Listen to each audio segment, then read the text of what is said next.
Povsod, kjer mi seže pogled, lepota zasanjana, kje najti še lepši je svet, kje lepše je kot doma. Se skriva v daljave zazrem, prekričev dolin gora, dalja više modro morje uzrem, kje lepše je kot doma. Začenjamo slavnostno podelitvijo Eden. Izbrana je namreč Evropska destinacija odličnosti 2015.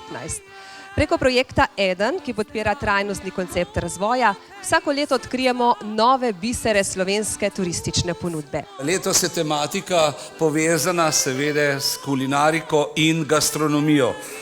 Kot rečeno, pomembna tema, ki tudi v Evropski uniji dobiva vedno večji pomen, ne samo v Evropski uniji, ampak tudi v svetu. Destinacije odličnosti namreč predstavljajo odličen primer dobre prakse povezovanja in povečevanja prepoznavnosti manj razvitih turističnih območij. Odziv na letošnji razpis tematiko kulinarika in lokalna gastronomija je pokazal, da smo Slovenci še posebej in tudi upravičeno ponosni na pristne okuse in da znamo tradicijo izvirno povezovati s sodobnimi trendi in pričakovanji še tako zahtevnih gostov.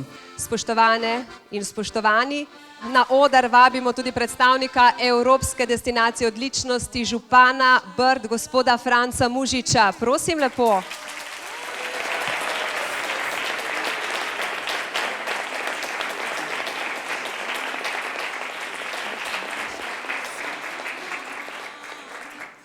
Verjamete, običajno, kadar nekdo dobi kako priznanje ali nagrado, rečemo, ja, to je še neka dodatna obveza ali izziv za še boljše delo. Prepričan sem, da v Brdih bomo na tem tudi delovali v tem smislu in na ta način. Verjamete, da to je neko delo, ki je trajno, ki ga nekako kontinuirano treba peljati naprej in v Brdih smo to začeli sistemsko. Tu, če ne bi imeli te čudovite garaške brice in brika sigurno, bi ne uspeli. Tudi, da smo danes priča temu, da smo uspeli dobiti to priznanje, gre zasluga našim, bom rekel, turističnim delavcem. Odkud dobro